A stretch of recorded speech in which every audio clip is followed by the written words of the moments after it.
ఆమె ఒక చిన్న పాట పాడుకొని దేవుని మహిమపరుచుకుందామండి.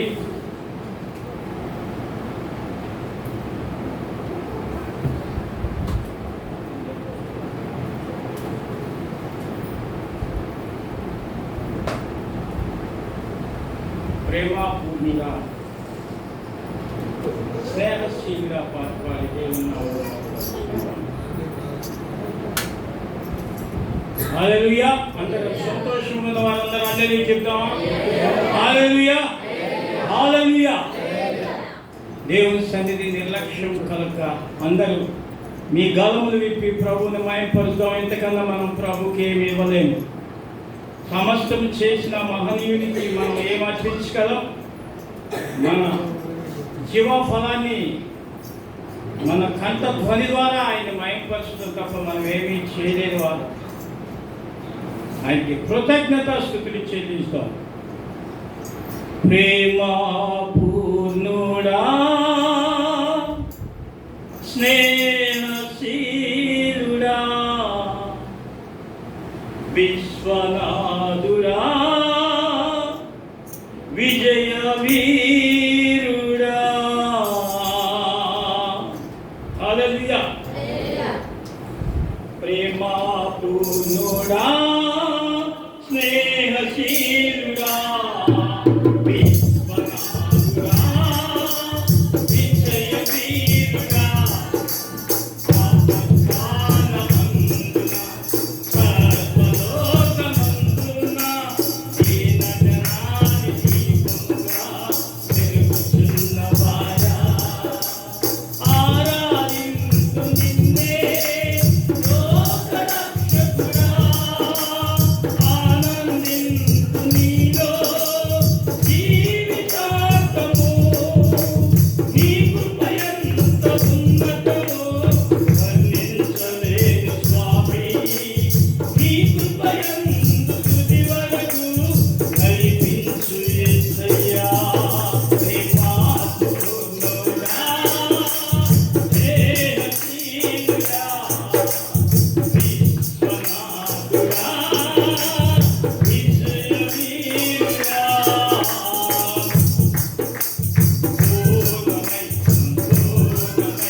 స్తోత్రములు.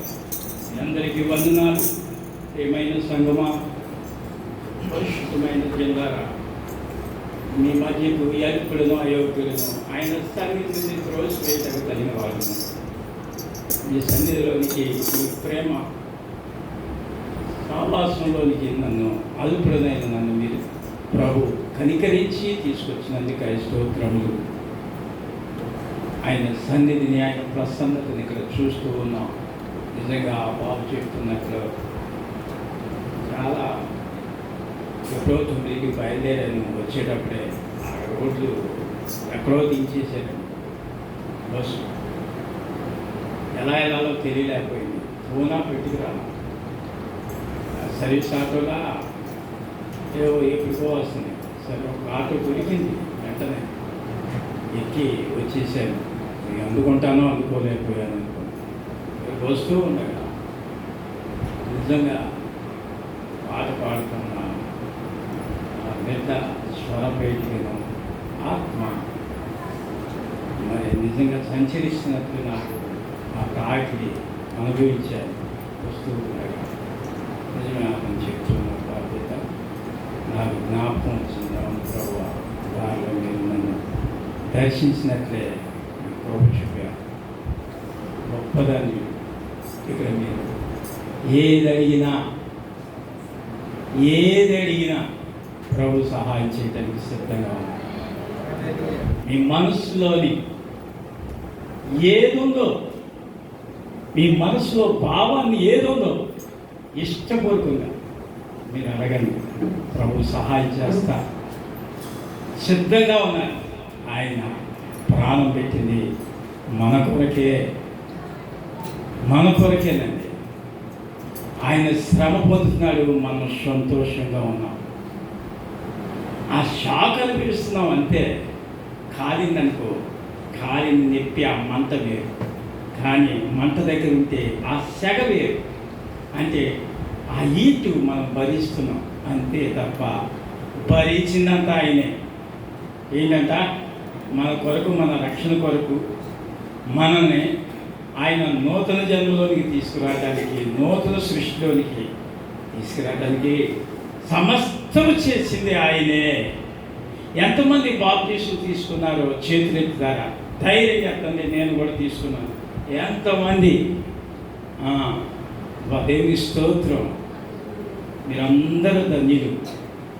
ఎందుకు ధన్యులంటే దేవుని క్రొత్త నిబంధనైన ఈ నిబంధనలోకి పాలు పంపులు పొందుకొని ఆయన స్వరక్తము చేత సంపాదించుకున్న జనులు మీరు. ఆయన శరీరమును రక్తమును మనకి ఇచ్చి ఉన్న దేవుడు. ఇప్పుడు అదే చెప్పబోతూ ఉన్నారు. కానీ రక్షించబడిన మనం ఆయనని గాయములు రేపుచున్నాం. హల్లెలూయా. ఆయన గాయములు రేపుచున్నాం. రక్షించబడిన ఆయన సిలువ వేయబడ్డాడు. ఆయన సిలువ వేయబడి 3వ నాడు లేచాడు, సంఘం స్థాపించాడు. ఆయన పునాది మీద కట్టబడ్డాం. ఆయన పరిశుద్ధ రక్తంతో కొనబడ్డాం, విమోచించబడ్డాం. పరిశుద్ధులుగా ఉన్నాం. పరిశుద్ధులమే, తప్పేం లేదు, పరిశుద్ధులమే. కానీ పరిశుద్ధత కలిగి కూడా మనం ప్రభు ఆజ్ఞలను పాటించటలేదు. పరిశుద్ధులై కూడా మనము ప్రభువుని గాయములు రేపుచున్నాం. ఎలా రేపుచున్నాము అంటే, నిన్నక దినాన ఉదయకాల ప్రార్థనలో నాకు 5 గంటలు లేచి ప్రార్థన చేస్తూ ఉంటాను. గత కాలం 3 గంటలకే లేచేవాడిని. మరి 60 సంవత్సరాలు పైబడి నేను 5 గంటలకు లేచి ప్రార్థన చేస్తూ ఉండగా ఆయన నన్ను దర్శించారు. బాగా దుఃఖంతో, ప్రభువా మీ గాయములు రేపుచున్నానా? ప్రభువా మీ గాయములు తెలిసి చేస్తే, తెలియక చేయండి తప్పు కదా. తెలియక మనం పొరపాట్లు చేస్తూ ఉంటాం, తప్పే. తెలియదు కాబట్టి. కానీ తెలిసి కూడా తప్పులు చేస్తూ ఉన్నాం. హల్లెలూయా.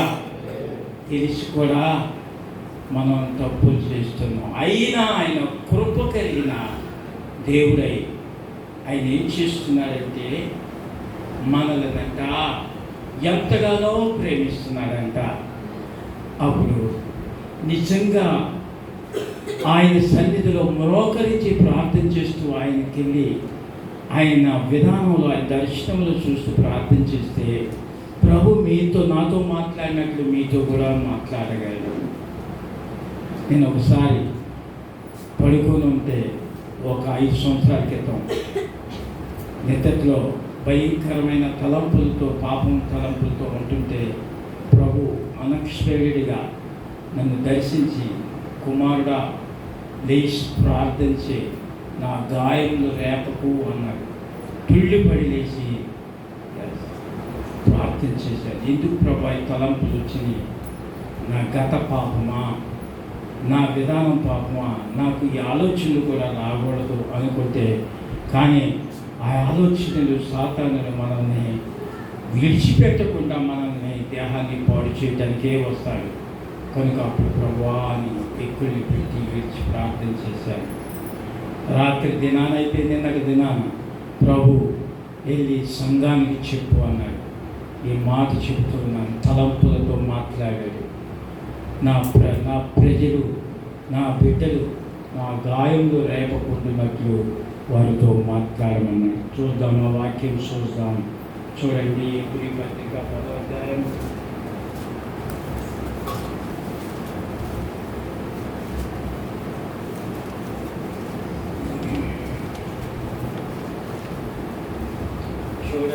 10వ అధ్యాయంలో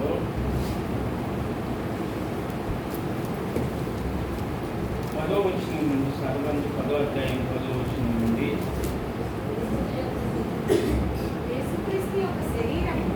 యేసుక్రీస్తు యొక్క శరీరము ఒక్కసారి అర్పింపబడుట చేత అమ్మా ఆ చిత్తమును బట్టి ఆ చిత్తమును బట్టి మనము పరిశుద్ధపరచబడి ఉన్నాము. మనము పరిశుద్ధపరచబడి ఉన్నాం. మరియు ప్రతి యాజకుడు అమ్మా దినదినము సేవ చేయుచు పాపములు ఎన్నటికి తీసివేయలేని ఆ బలులనే మాటి మాటికి అర్పించుచూ ఉండును. ఈయనైతే పాపముల నిమిత్తమై సదాకాలము నిలుచు ఒక్క బలిని అర్పించి అప్పటి నుండి తమ శత్రువులు తమ పాదములు పాదపీఠములుగా చేయబడి వరకు కనిపెట్టుచు దేవుని కృపాశమున ఆశీనుడై ఉన్నాడు.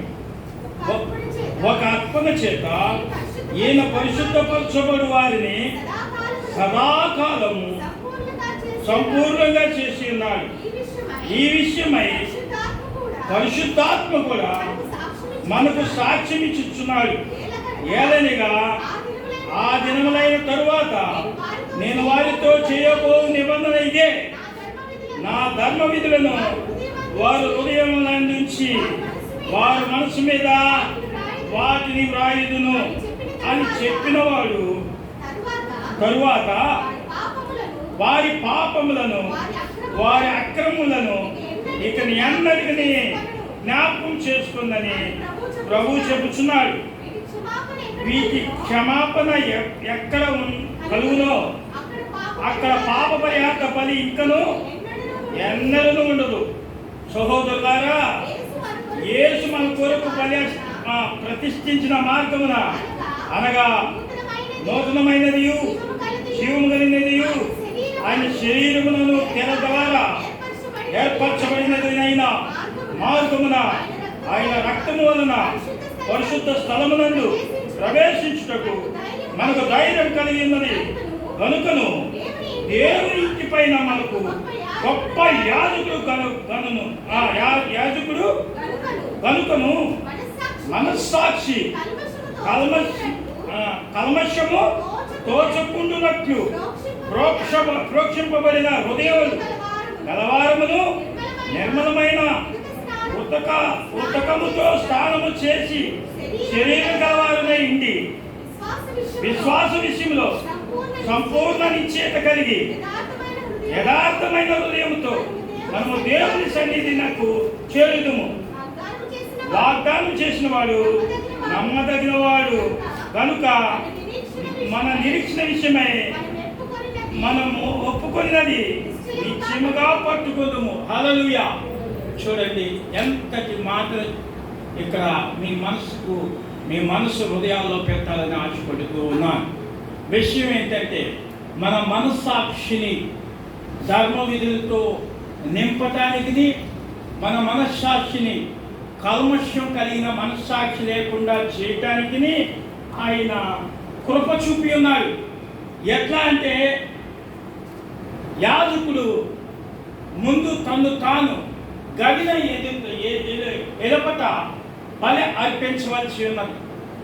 అన్నీ బలికి సిద్ధపరిచి ఆ మాంసమును వాటిని భుజించవలసి ఉన్నది. ఏమైతే తెర లోపల ప్రవేశించిన వారే ఉన్నారు. చూడండి, మన కొరకు గవిన ఎదుటనే గవిన బయటనే ఆయన శ్రమ పొందాడు. ఇప్పుడు నువ్వు ఈ లోకంలో ఉన్నావు. లోకంలో నుండి నువ్వు ప్రభు దగ్గరకు వచ్చావు బాగానే ఉంది. అయ్యగారు మాట్లాడినావు, నీకేదో మేలు జరిగింది నీ జీవిత విషయాల్లో. ప్రభు దగ్గరకు వచ్చావు. వచ్చిన దగ్గర నుండి ఆయన రక్తంలో కలిగి పరిశుద్ధాత్మను పొందుకొని మీరు పాలు పంపులు పొందుకుంటూ ఈ లోకంలో ఉన్నారు. ఈ లోకంలో ఉన్నంత విధానంలో మీరు ఏ తప్పులు ఏ పాపములు చేయలేదంటారా? నా వరకైతే నేను చేశాను. ఏ తప్పులు అంటే భయంకరమైన తప్పులు కాదు. పై పాపము లోపల పాపం అని ఇదివరకు నీకు చెప్పి ఉన్నాను. పై పాపాలు ఏంటంటే, లోపల పాపం అంటే ఏంటంటే భయంకరమైనది, దేవునికి విరుద్ధమైనది, ఆయనకి అసహ్యకరమైనది, ఆయనకి భయంకరమైన పాపం.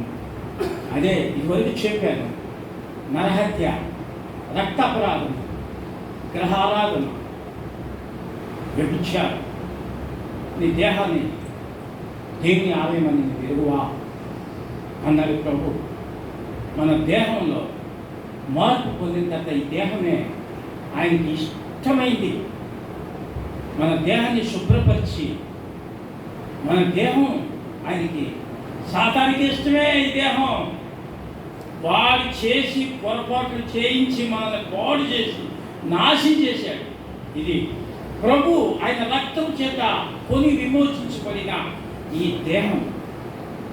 దేహం పరిశుద్ధంగా ఉంచుకోవాలా. పరిశుద్ధంగా ఈ దేహాన్ని కొనసాగించాలి లోకంలో. పరిశుద్ధతను పోగొట్టుకుంటే ప్రభువును పోగొట్టుకుంటే. అయితే ఎంత చేస్తూ ఉన్నప్పటికీ దుష్టుడు మనల్ని సులువైన చిక్కుల్లో పెడుతూ అనేక పొరపాట్లు చేస్తూ ఉంటాడు. నోటి మాలిన్యత. నేను లోపల పాపం గురించి చెప్పుటలేదు.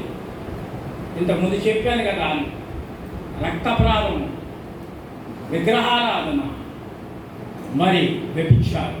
నీ దేహాన్ని పాడు చేసుకో. ఈ 3 పాపాల గురించి నేను మాట్లాడలేదు.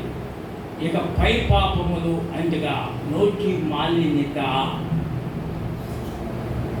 పొరపాటున అబద్ధమాడుట, చిన్న చిన్న పొరపాట్లు చేయుట, కుటుంబంలో ఉన్న పొరపాట్లను చేయుట, బయట పొరపాట్లను చేయుట. చాలామంది మీరు ఒక మాట చెప్తాను, మా గురించి మేమే చెప్పుకోవాలి. ముందు విశ్వాసం గురించి చెప్పటం పద్ధతి కాదు. మా గురించి మేమే చెప్పుకోవాలి.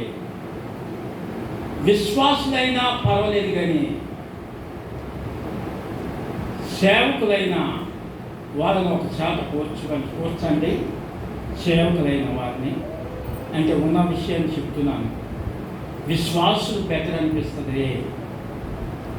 సేవకుల కన్నా విశ్వాసులు బెటర్ అనిపిస్తుంది.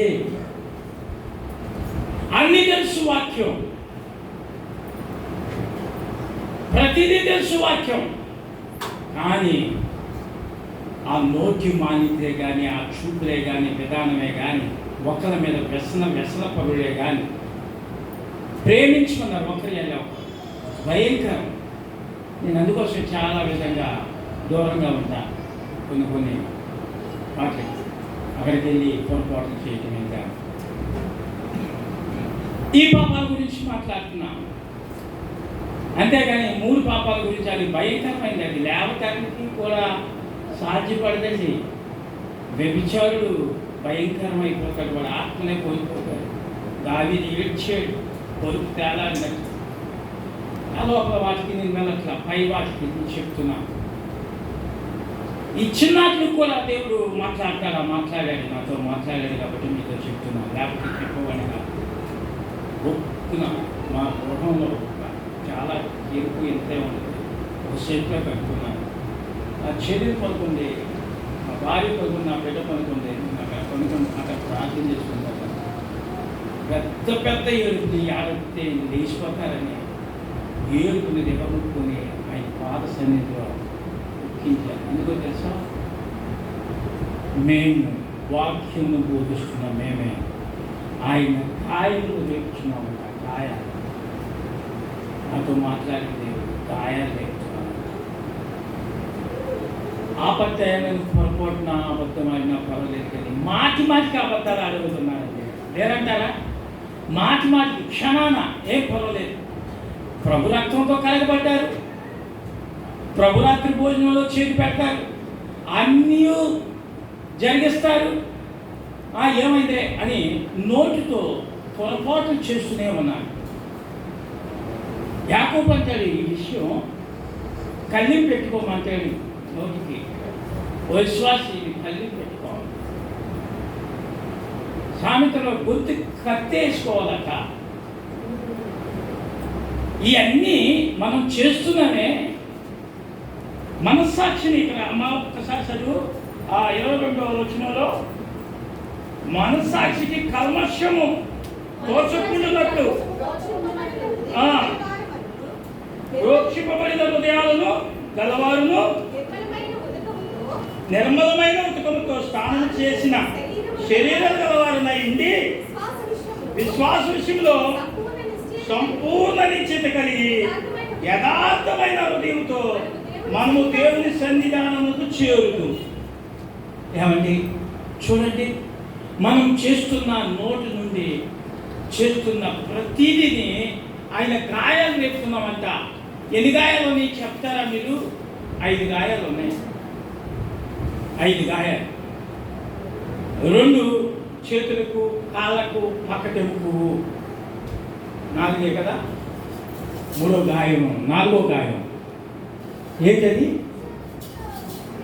1, 2 కింద, 3 తర్వాత పక్కట 4, 5 ముళ్ళ కిరీటం. కానీ ఆయన హృదయం ఉండే, ఆయన హృదయం నీతో స్వచ్ఛంగా మాట్లాడే ఆయన ఆ హృదయంతో నీవు ఆయనతో సంపాదిస్తూ నీతో అది మీకు తెలిసే ఉంది. ప్రార్థన చేయుచుండగా మనం ఆయనతో మాట్లాడుతున్నాం, వాక్యం చదివితే ఆయన మనతో మాట్లాడినట్లు అని స్పష్టంగా చెప్పబడుతుంది బైబిల్ గ్రంథమే. నువ్వు వాక్యం చదువుతూ ఉంటే దేవుడు స్పష్టంగా నీతో మాట్లాడుతూ ఉన్నాడు. మౌనంగా ఉండాలి. నువ్వు ప్రార్థన చేస్తున్నావు, దేవుడితో మాట్లాడుతున్నావు. ఆయన ప్రార్థన చేస్తున్నాడు పక్కన. నువ్వు ప్రార్థన చేస్తున్నప్పుడు ఆయన ఆలకిస్తున్నాడు. ఆయన ఆలకిస్తున్నప్పుడు ఆయన జవాబు కోసం ఎదురు చూస్తున్నావా? ఇక్కడ అంటున్నాడు, ఏమంటున్నాడంటే మనస్సాక్షిని కల్మషము తోచకుండానట్లు ప్రోక్షింపబడిన హృదయాలు గలవారును నిర్మలమైన ఉత్తకముతో స్నానం చేసిన శరీరాలు గలవారనై ఉండి విశ్వాస విషయంలో సంపూర్ణ నిశ్చయత కలిగి యథార్థ హృదయంతో మనం దేవుని సన్నిధిని చేరుతుంది. ఏమండి, మనం ఆషామాషిగా ప్రార్థన చేయటం కాలేదు. ఏదో ప్రభు దగ్గరికి వెళ్ళి ఏదో ప్రార్థన చేయటం కాదు. అలా కాదు. మనస్సు నిలిపి, మనస్సాక్షిని నిలిపి ప్రార్థన చేయండి. ప్రభు మీతో మాట్లాడతాడు. ఆయన నాతో మాట్లాడాడు. మనమంతా ఏం చేస్తున్నామంట? మన నోటితోనే ఆయన గాయాలు పెడుతున్నామంట. ఇప్పుడు 5, 4 ఉంటారమ్మా పెద్ద కుటుంబాల్లో. తండ్రి ఏం చేస్తాడు? ఆ 4లో 2 చెడ్డవారు ఉంటారు. చెడ్డవారిని విడిచిపెడతారా? అన్నం పెట్టుకోవడం మానేస్తారా? బయటికి పొమ్మంటారా? అన్నాడు కదా తండ్రి. నా మాట వెంటలేదురా అంటాడు. ఎన్నో మాటలు చెప్తూ ఉంటాడు తండ్రి, కానీ వినడు. అయినా ఆహారం పెట్టకుండా ఎవరన్నా వచ్చారనుకో, ఎంతమంది కుమారులు అంటే నాకు 4 కుమారులు చెప్తాడు. లేదు నాకు 2, వీళ్ళిద్దరు కాదు అంటారా? సంఘంలో ఆయన మిమ్మల్ని రక్తంలో కడిగి పరిశుద్ధపరిచి మిమ్మల్ని పవిత్రులు చేసిన తర్వాత మిమ్మల్ని విడిచిపెడతారా? కాలం సంపూర్ణ ఆత్మనిపే ఆయన కార్యమంతా చేశాడట. మీరు కృపచేతనే నిలిచి ఉన్నారు. మీరు కృపచేతనే, మనమందరం కృపచేతనే బ్రతికి ఉన్నాం. కృపతోనే మనం జీవిస్తున్నాం. ప్రతి కుటుంబం కృపచేతనే కట్టబడుతుంది. నువ్వు పనికి వెళ్తున్నా కృపచేతనే, నువ్వు ఏ పని చేస్తున్నా కృపచేతనే, నువ్వేమి మరి కార్యాలు చేస్తున్నా కృపచేతనే. అంతే తప్ప నీ స్వతహాగా నీ విధానంగా ఏమీ కాదు. నువ్వు చేస్తున్నావంటే శరీర ఆశలకి, కొన్ని ఆటలకి మీరు బానిసలై, అంటే వాటి కావాలని చెప్తూ మీరు చేస్తున్నది ఆయన విన్నపించుకోమని ఇక్కడ వాక్యం చెప్తుంది.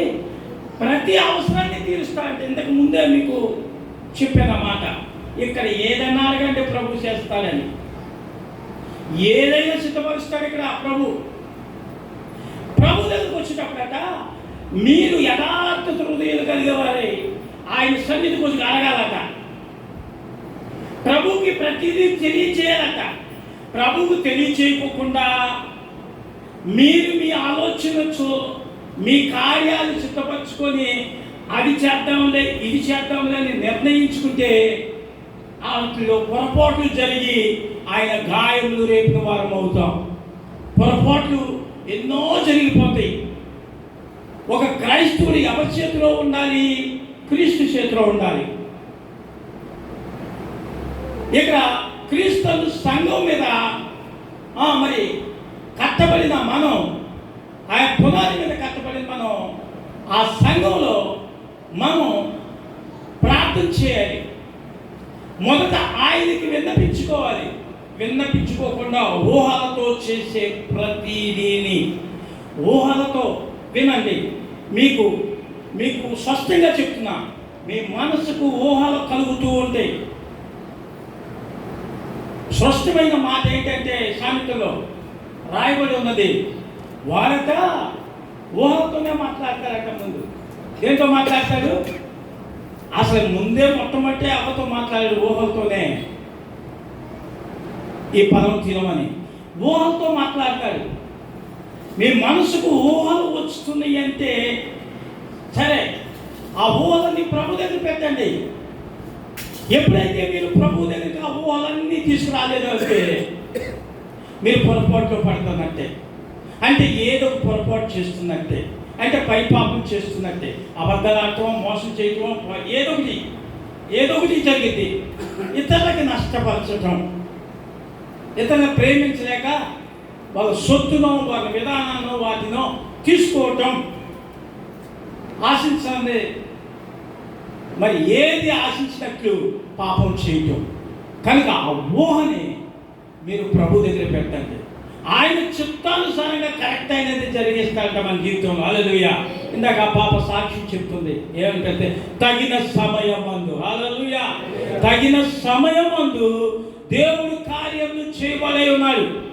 నాకు ఇప్పుడే కావాలయ్యా, ఇప్పుడే కావాలయ్యా, ఇప్పుడే కావాలా, కరెక్ట్గా కావాలంటే 10 రోజులు కలుపు కట్టుకొని ప్రార్థించి, ఉపవాసం ప్రార్థించి, శ్రాంబర్ ప్రభు నాకు చేయి, ప్రభు చేయి, నీకు వెంటనే చేస్తాడు.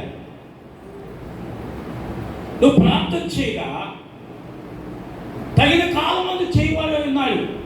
నువ్వు ప్రార్థన చేయకుండా ఊహలతో అన్నిటితో మరి వాటి చెప్తున్న వాటిల్లో మనం బలహీనం అయిపోయి చేస్తే ఆయన గాయాలు వేస్తున్నావు అంట. నేను కూడా చేసింది అదే. అందుకోసమే అది తెలిసి కూడా చేశాను నా ప్రభువా అని బాగా భయంకరంగా ఏడ్చాను. ఎందుకంటే ప్రభు దగ్గర పెట్టకోకుండా అయ్యగారు మీకు అన్నీ తెలుసు కదా, ఎందుకు చెప్పి అయ్యగారు అమ్మగారని చాలా భేదాలు ఏం లేవు. దేవుని వాక్యం అందరికీ సమానమే. ఎవరికైనా అది కట్టే. కనుక మనము దేవుని వాక్యానికి బద్దులమై ఉన్నాం. పొరపాటున ఆయన గాయాలు వేస్తున్నామా లేదా పరిశీలన చేయాలి. మీ మనస్సాక్షిని మీకే తెలుస్తుంది. నేను ఎన్ని పొరపాట్లు చేశాను, అయ్యో ఈరోజు నేను ఎన్ని మాట్లాడినాను, ఎన్ని పొరపాట్లు చేశాను, నేను కరెక్ట్గా పనిచేశానా, కరెక్ట్గా మరి ఇదయ్యానా అని ప్రతి విషయాన్ని మన మనస్సాక్షిని సరి చేసుకోవాలట.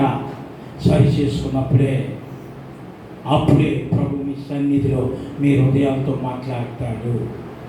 గాయాలు రేపటం అంటే ఏంటంటే మిమ్మల్ని క్షమించట్లేదా, క్షమిస్తున్నారు. ప్రభు రాత్రి భోజనం తీసుకున్నాం. ఈయన మంచి మాట చెప్తానండి. ఈయనంట తన శరీరాన్నంట మనకు ప్రాణంగా పెట్టాడంట. ఆ శరీరాలకు గాయాలు రేపుకున్నారంట ఆయన. అయ్యో నా బిడ్డలు భరించలేదని ఆ శరీరం శ్రమను అనుభవించాడు. ఉచితంగా వచ్చింది మీకు మనకు రక్షణ, ఉచితంగా ఇవ్వబడింది. డబ్బుతో వెనతో కొనబడింది కాదు. నువ్వు త్యాగం చేసి భక్తిని నేర్చుకొని ఏదో సంపాదించింది కాదు. ఇది ఆయన కృప చేత ఉచితంగా ఇవ్వబడిన ఈ రక్షణను మీరు పవిత్రంగా ఇచ్చి మీ దేహాలను పరిశుద్ధపరచుకోండి.